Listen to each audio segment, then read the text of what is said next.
Mark Rogers TV coming your way on a live stream night on Thursday night, talking college football, of course, the entire evening. Next stop, Tony Siracusa from Last Word on College Football to talk up those Bruins from UCLA.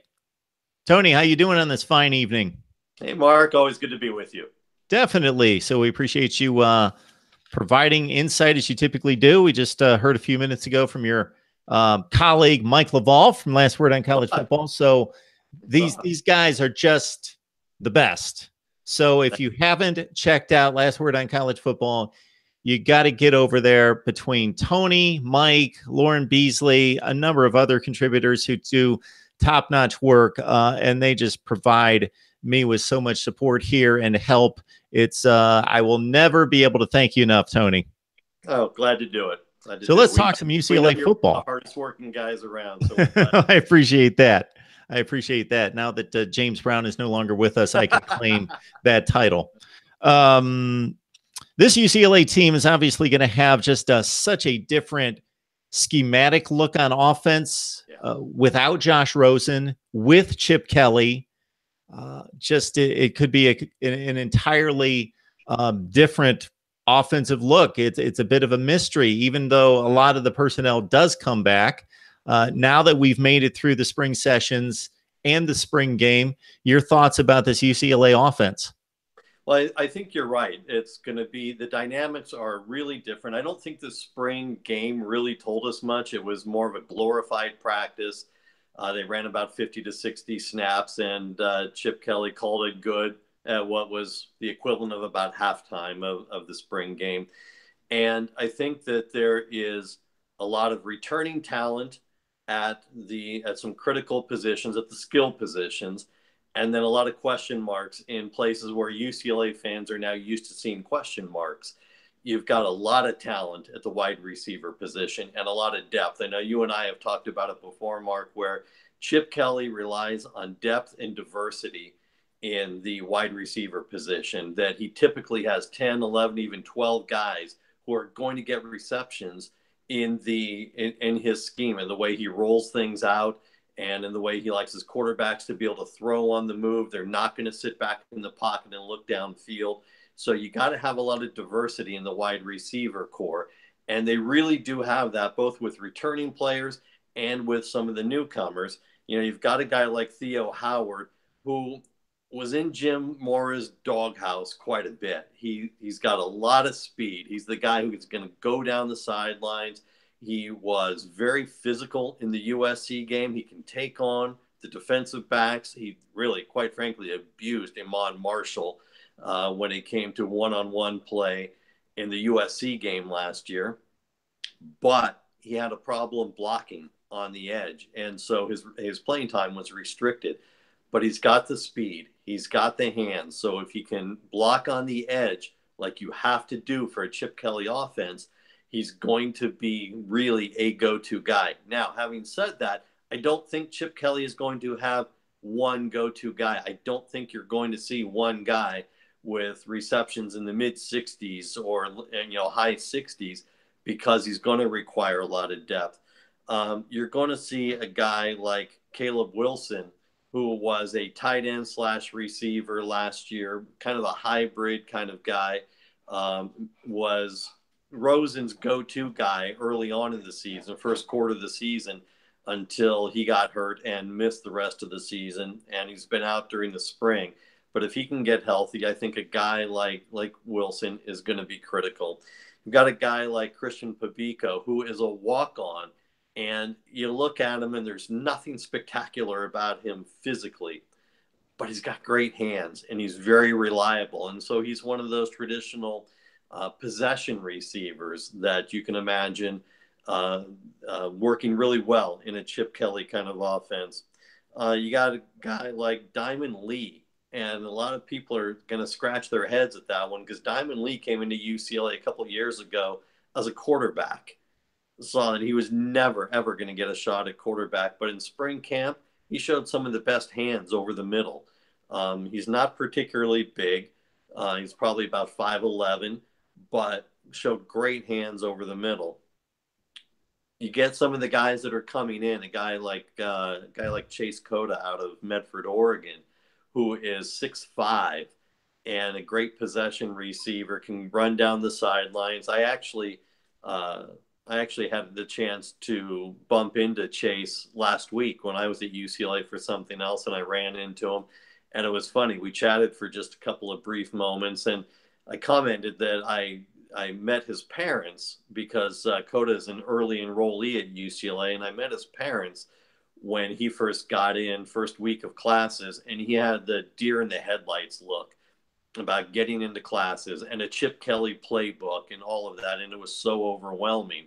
And you look at him now, and he said, I've got this. I'm calm about it. I feel confident. I feel good.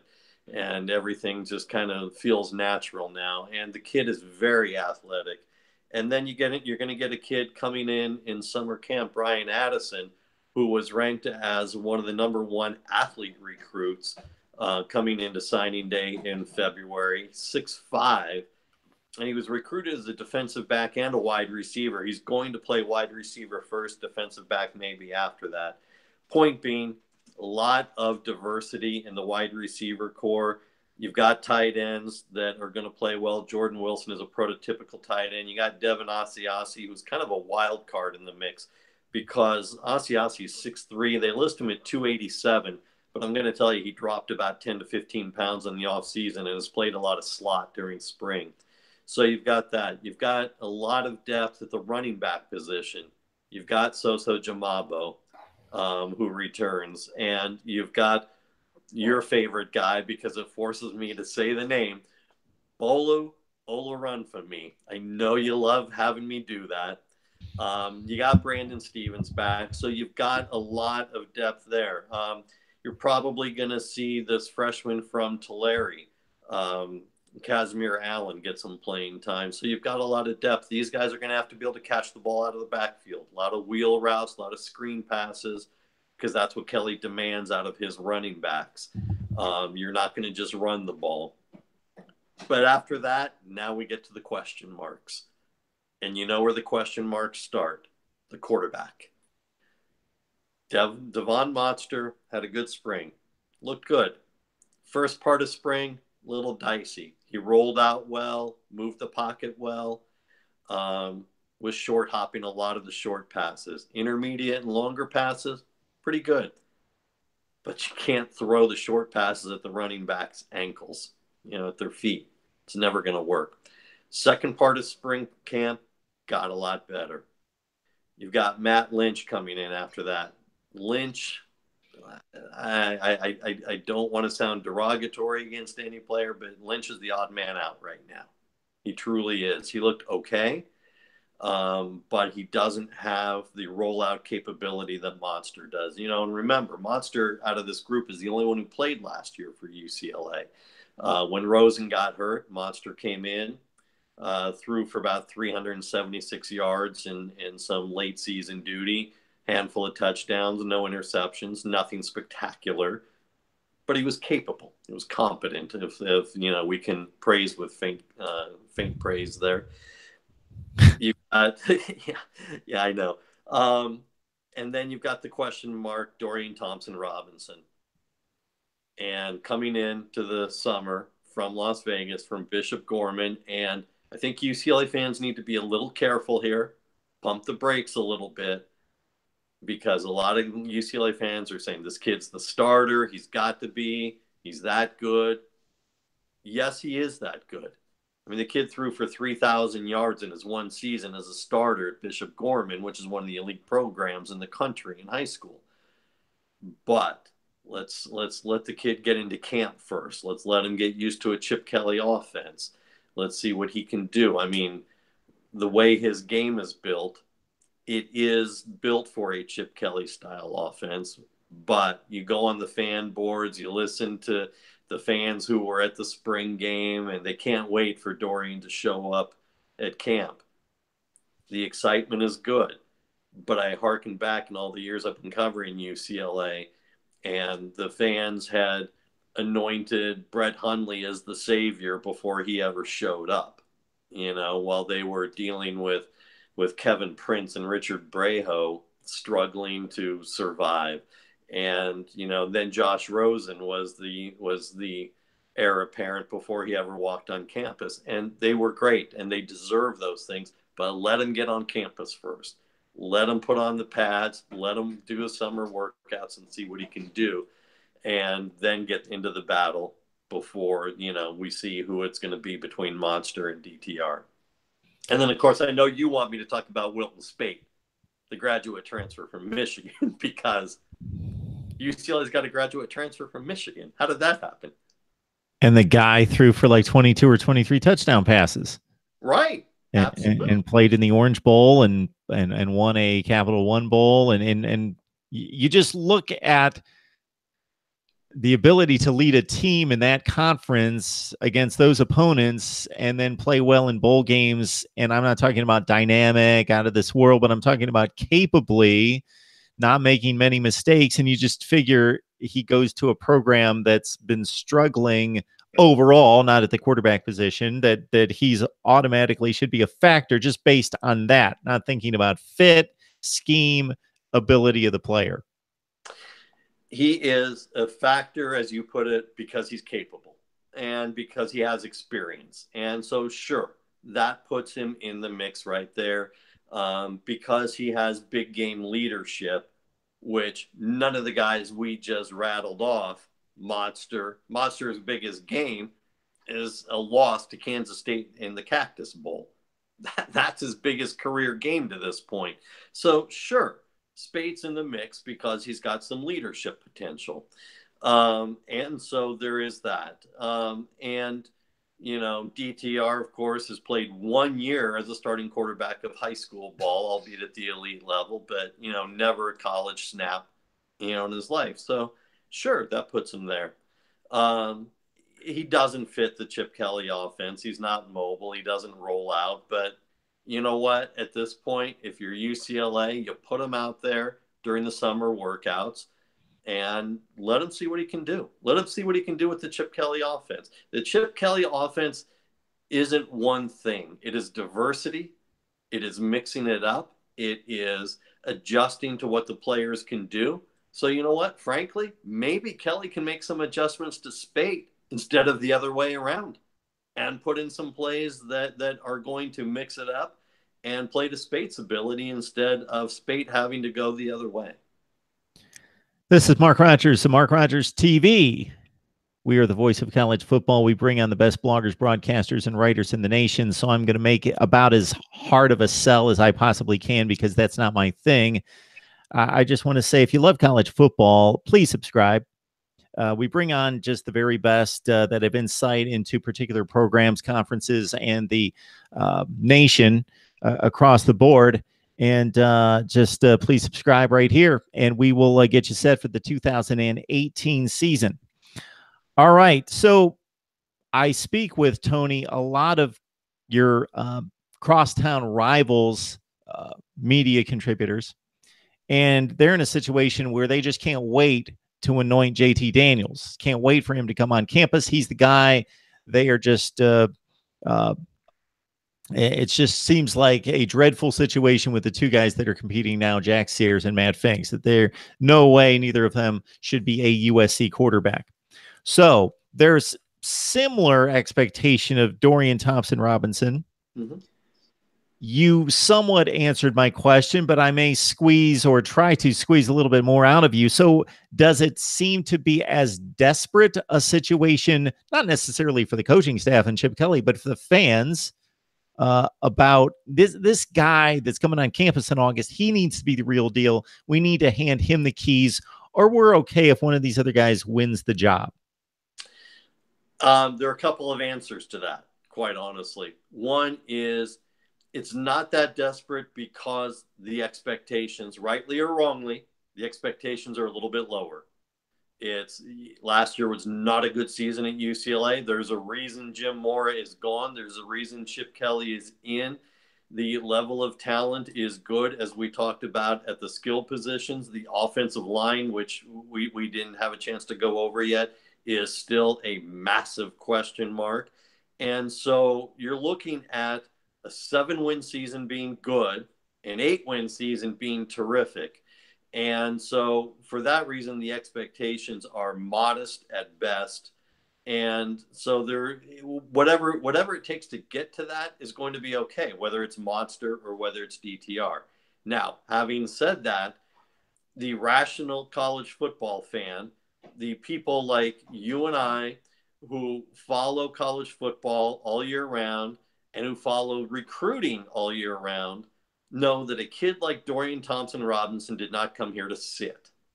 He's not coming to UCLA to redshirt his freshman year and sit behind Devon Monster and Wilton Spate. That was never in the plans, never in the design. He came here to compete with the expectations of competing for the starting job. Whether he wins it or not is one thing, but if you look at skill talent with what we know DTR has in his holster right now versus what Monster has shown in spring, right now, I look at it as an even matchup. You give DTR the summer workouts and give him the playbook and let him get used to it.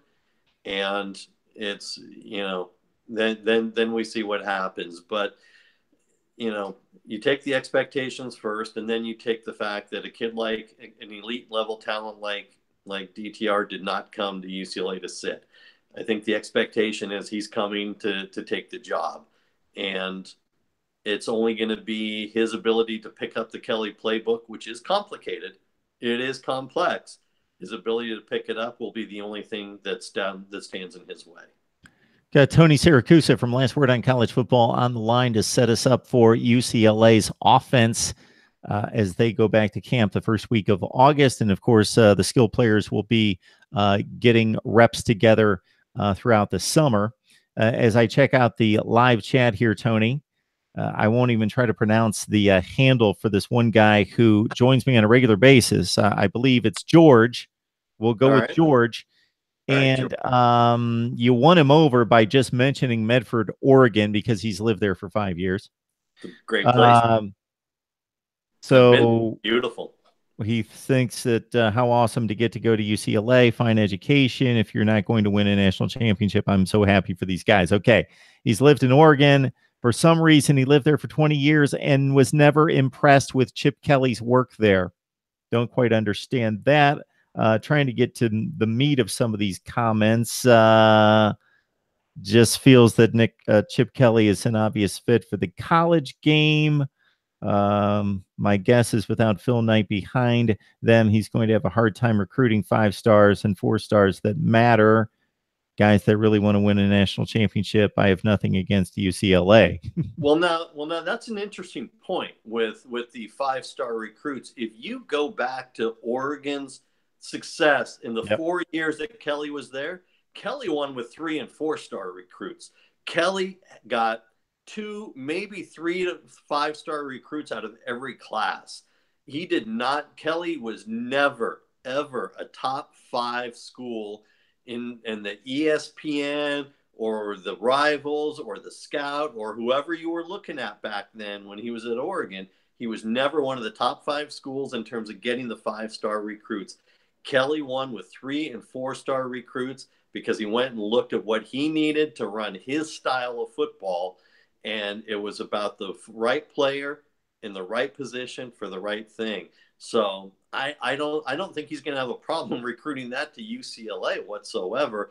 And I don't think it's a Phil Knight thing. Look, UCLA has got a brand new football center provided by Casey Wasserman, the sports agent who's a UCLA benefactor now. And sure, it's not Nike money. It's nowhere near that.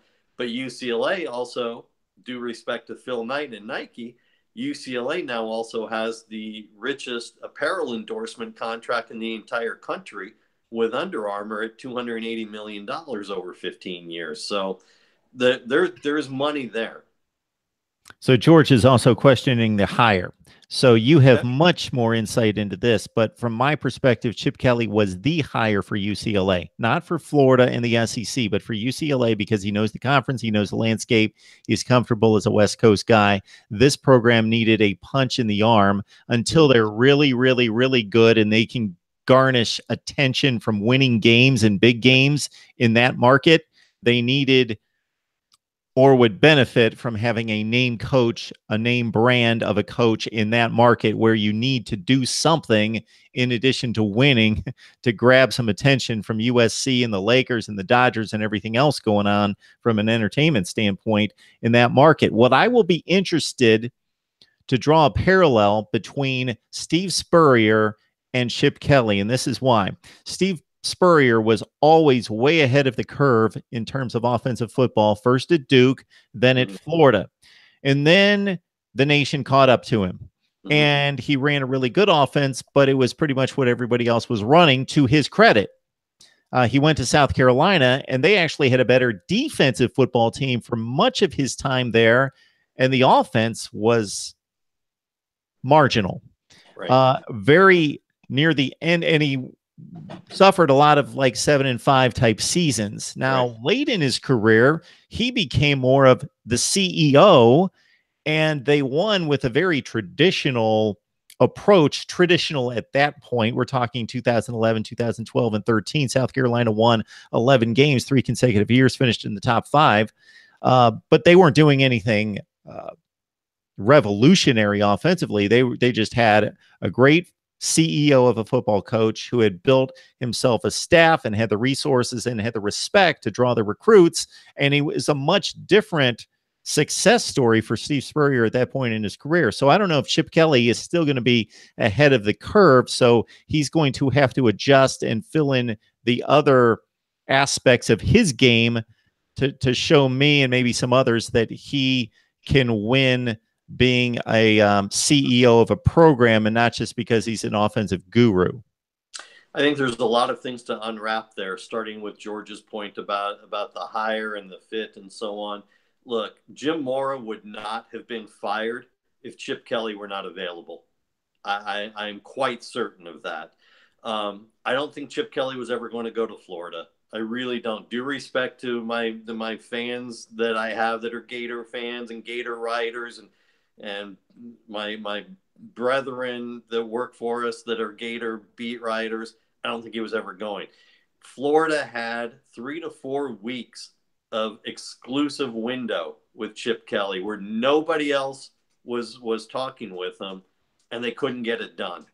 They were flying up to his home in New Hampshire, and they were sending their team of administrative staff up there, and they got nothing out of him. Meanwhile, UCLA realizes he's there for the taking. They fire Jim Mora because Kelly is there for the taking. They will never admit that openly. Dan Guerrero has alluded to it a little bit, but Jim Mora was fired because Chip Kelly was available. It is that simple. Otherwise, Jim Mora would probably still be the coach. As mediocre as last year was. It wasn't even mediocre. It was bad.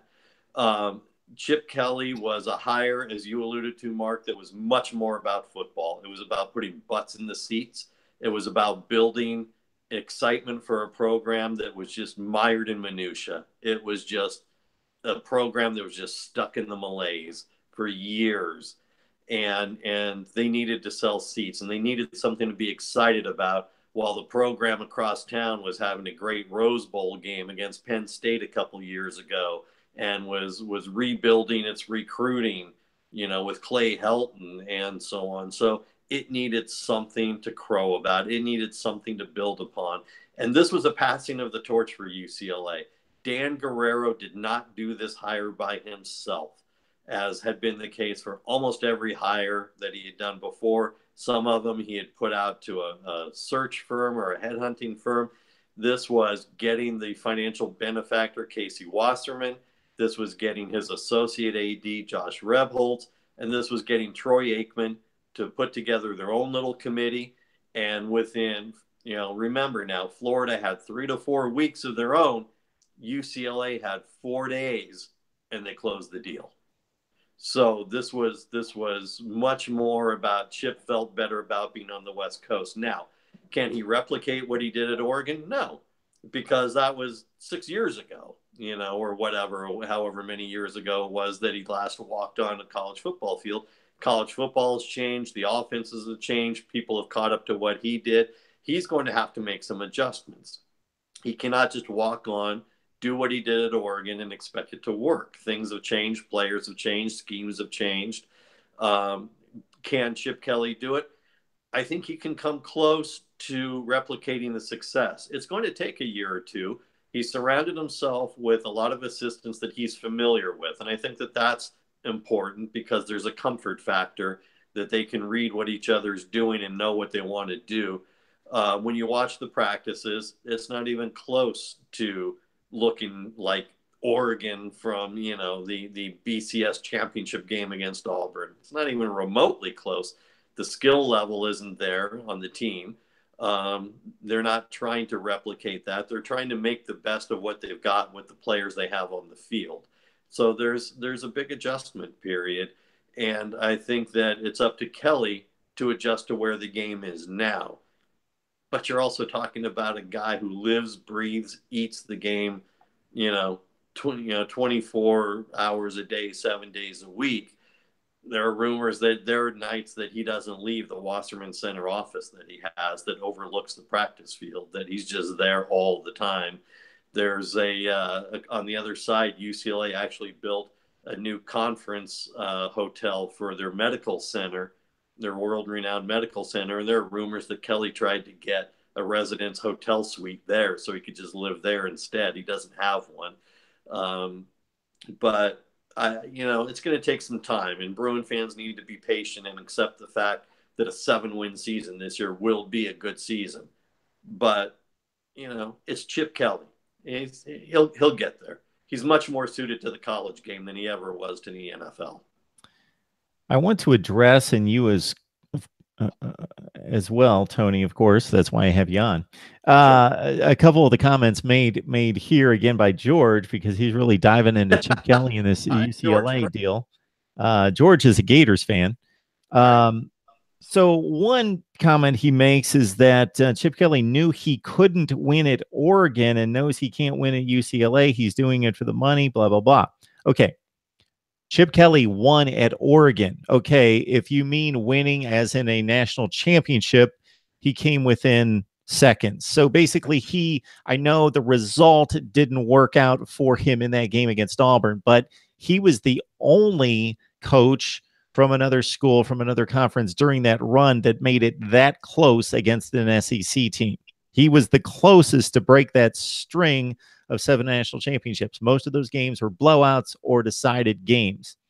And he did win. There's only 4 guys walking around right now in college football active that have won national championships. So when you're consistently finishing in the top 5, you're right there. And just to say he didn't complete the deal, I get it. Technically he didn't, but and then the other portion of this that I can more so agree with is that you don't win national championship without 5-star recruits. So he did win at Oregon with 3 and 4 stars. I do think that showed up when he got outside the conference. So Stanford was not the best matchup in the conference. We're very much of a curveball, and that was such a great matchup to watch because of the styles of play. And if Stanford played the perfect game, which they did a few times, they beat Oregon. Once Oregon ventured outside of the conference, they certainly could match up with anybody, but I think the difference was those NFL players at LSU and Ohio State that they ran into multiple times would not only be just as fast, but they would really bring the lumber as well. And that's where they got a little bit overmatched. But to say Chip Kelly didn't win at Oregon is a bit of an overstatement. Technically, yes, if you're measuring national championships, but when you show that you can compete against the best team in the country on that field and it comes down to a kick, you've basically elevated your program and built that program to a point at which it can stand toe-to-toe with anyone. Okay, well, a couple of things about not winning at Oregon, and check my numbers, whoever wants to check them.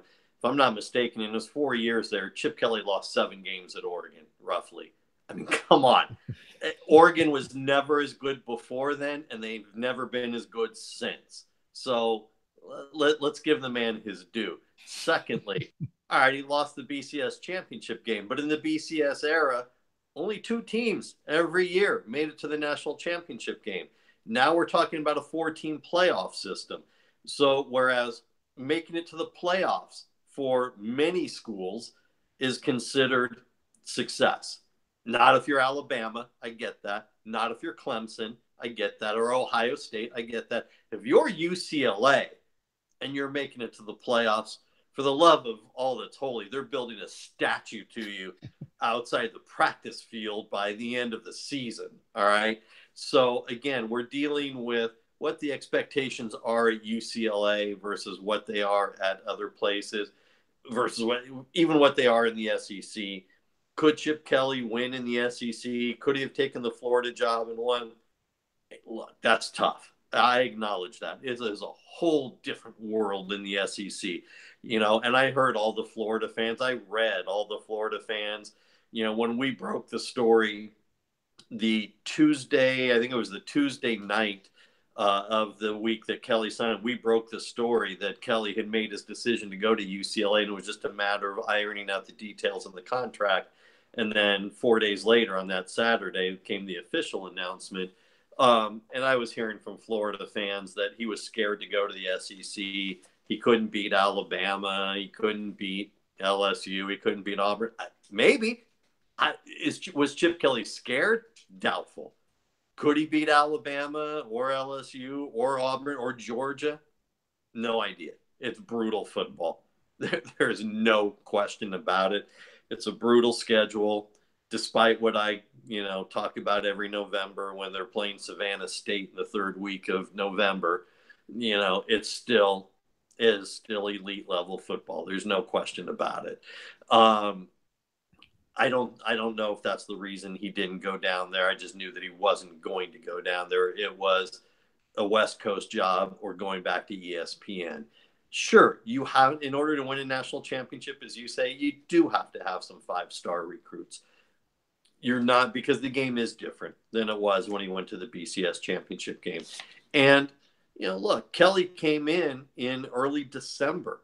And, let's not forget, there's an early signing period, December 20th or whatever it was this year. So he was already scrambling. His first order of business was to secure the recruits that he already had, that were already committed to UCLA, Dorian Thompson-Robinson in particular, who was a 4-star recruit. All right. Some had him as a 5, but mostly he was, he's a 4-star, but elite level nonetheless. They went out and got some of the elite level recruits they got were actually on the defensive side. And I know we'll do another episode another time about the defense, but to get a guy like a Bo Calvert or, guys like that who were, Calvert was a 5-star linebacker recruit out of Oaks Christian in Westlake Village. To get a guy like Brian Addison, who was the #1 ranked athlete recruit in the country. He does have some. Does he have a stockpile full of them? No. Is he going to get them? Maybe not. It's not as easy in some places as it is in others. And so, is he going to be able to get 3, 4, 5 of them a year at UCLA? Maybe 3 or 4 is probably reasonable. He got a couple this time. He got a handful of 3 and 4 stars, and he'll build off of that. He had a couple of weeks to recruit, and his first job was to make sure he was getting the guys that were already lined up, that he wanted to make sure that he really held on to. Good point. Tony Siracusa joining us from Last Word on College Football. We are the voice of college football here at Mark Rogers TV, so that means I've got a voice. We bring on the best voices from the industry, including Tony there at Last Word. And you have a voice as well, so you can always join us on the live chat, and we relay your comments and questions, whether I intercept them because I just can't let them pass through without commenting myself, or I serve them up to our contributors like Tony here. So, Tony, I know that you wanted to hit on the UCLA offensive line, which for me, the first thing I think when I think UCLA issues in recent years is this team can't run the ball. And it's mostly based on that offensive line play. And so what is the prospectus here for 2018? Still big question marks, still, for different reasons. And the offensive line, as we all know, was terrible last year, was terrible the year before. I'm going to say it wasn't completely their fault. I mean, UCLA's had three different, those guys in the past had three different offensive coordinators in 3 years, four different offensive coordinators for some of them. Different schemes, completely different overhauls of the offense every year. Some of them were there running offenses that they were not recruited to run. You went from a pro style, you went to the spread, you were all over the place. And then some of them just weren't good at what they were there doing. They just absolutely were not. And they were misplaced. And and there was a lack of depth as well in terms of talent. So now you bring in a whole new offense and you bring in the Chip Kelly style offense.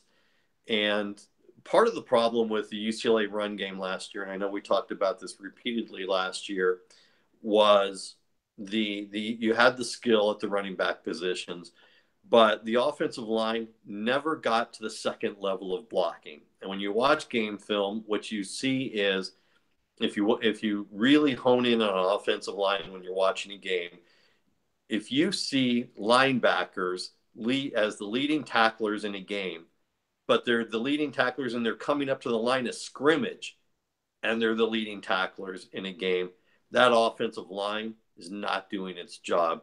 They're getting consumed by the defensive line, and they're never making their second stage of progress to take on the linebackers and open up that second line of holes for the running backs. And that was UCLA's problem.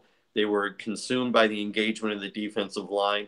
The linebackers just came in, and it was easy work for them. And that was the case for the UCLA offense almost all of last year. You look at most of the games for the last 2 years, and the linebackers on the defense for the opposing team were the leading tacklers, and it was easy work for them.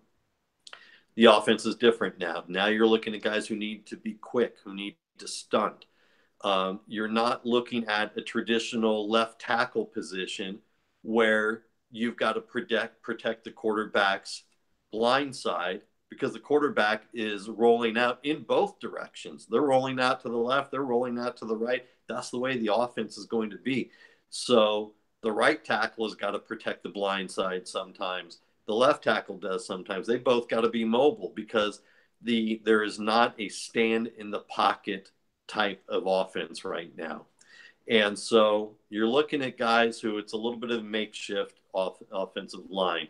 Boss Tagaloa, we've talked about this, moved over from the defensive line to center. Shaky those first couple of weeks of spring camp. The snaps were all over the place. Then UCLA took a couple of weeks off to get through finals and spring break. I don't know what Boss Tagaloa did during that time besides take his finals and go on spring break. I don't know what else he did, but give the kid credit because he came back for that last 3 weeks of spring break and was nails. There was not a bad snap to be found in practice. He got it down. He was good. His blocking was good. His schemes were good. His fundamentals were good. But again, you're going to have Jake Burton and Andre James at tackles. Some experience there from last year, not a lot. You're looking at Waraboko Olali and probably Michael Alves. Again, Alves has some experience from last year. There's size there. Olali is 305-pound junior. He's 6'3". But again, where's the depth? These are your starters. Those guys are going to be your guards. There's not a lot behind them.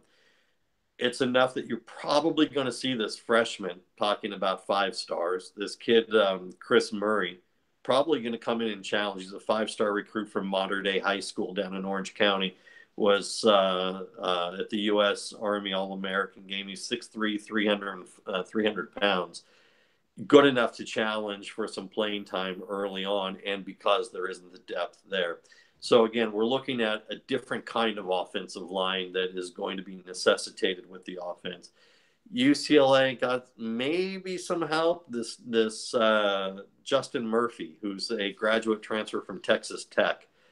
He's a real unknown because he retired after the 2016 season for medical reasons. He had multiple ACL surgeries and retired from football with eligibility still left. didn't play a snap in 2017. Managed to keep himself in shape, still had eligibility left, put together some training tape and workout tapes and send it to UCLA and put in for a grad transfer, and he's there now. He's in school, or will be. He's been accepted, and he's got experience. He was at Texas Tech, was a 2-year starter. Just don't know because he hasn't played since 2016. So, but right now, a capable body is a good body, frankly. So it's, again, they're going to be expecting different things from the offensive line than what they did last year. It's not about the prototypical pro set, stand up, get leverage on your guy. It's about moving the pocket. It's about setting the edge and then opening some holes beyond that. So I know nothing about the Texas Tech kid in particular, but likening the offense and what is required of the offensive lineman in regards to quickness and mobility, and Right. not having a traditional role as you just depicted out of a conventional drop back offense that's needed out of particular positions, or a running game that's more traditional like LSU typically runs, and some of the other teams in the Big Ten and the SEC a little bit more than the other conferences, coming from that program with that offense. Not that it's for real football fans that really dig into the nuts and bolts in the scheme, not that it's an extremely similar offense, but at least it requires the same type athleticism from the offensive linemen. So that could be a good fit for Chip Kelly and UCLA. Right. He played in Cliff Kingsbury offense, and which requires some mobility on the offensive line. So, the learning curve may not be as big as it would be for somebody else. We've got Tony Siracusa on the line from Last Word on College Football. Please join him and the rest of the staff there at Last Word. They do a tremendous job, not only there, failed to mention Kevin McGuffey, of course. And, of course, the last time I mentioned Last Word, Mike Laval, Lauren Beasley, and Tony and the rest of the staff there at Last Word do such a tremendous job for me as well in providing knowledge, insight, and information right here. So join them. Join me in looking at the numbers, Tony. About 10 or 15% of the people that watch these videos actually subscribe. So I try not to bother people with notifications. I have mine set up in a manner in which the channels that I subscribe to on YouTube don't bother me, because I don't know that the notifications go off. I just send those out so you know that we're going live with some of your favorite college football program talk at particular times each and every day, each and every week. So we ask that you subscribe. And if you prefer the audio, I'm at Google Play, Podbean, iTunes, and Stitcher. Tony, we appreciate you dropping by and getting us set for UCLA on the offensive side of the ball, headed toward August. Much more to break down in future weeks. We can talk positions. We can talk schedule. We'll, of course, address the defense. And Chip Kelly is always an interesting conversation piece as well. And it just hit me that with Mike Slive's untimely passing here in the last few days during his time there in the SEC, of course, you could point to any framework of years as being the catalyst for SEC growth. And of course, he came in after the Roy Kramer era, in which the SEC had already established itself and its dominance. But there were a number of things we discussed with Mike Laval just a few minutes ago concerning Mike Slive's impact and his legacy. Maybe for a future show, we bring you on and we discuss Larry Scott and his. Wow. I don't know if we can make a comparison there between Slive and Scott, but would love to get your take on where Larry Scott's current failings might be. I think Larry Scott's going to want to wear some earbuds for that one. And that's what I was anticipating, and that's what makes it great. I admire Mike Slive for whatever people like or dislike about the SEC, and it's always a hot topic. It's a volatile conference, inside and out. I have high regards for what Mike Slive did for the conference. For whatever people wanted, whatever knocks they want to take on it, I have a great deal of respect for the what he took, what the platform that was there from the Kramer era, and that he built it into a whole other juggernaut. So I have a great deal of respect for that. And Larry Scott has gone in the opposite direction with the Pac-12. So yeah, we'll take that on another time.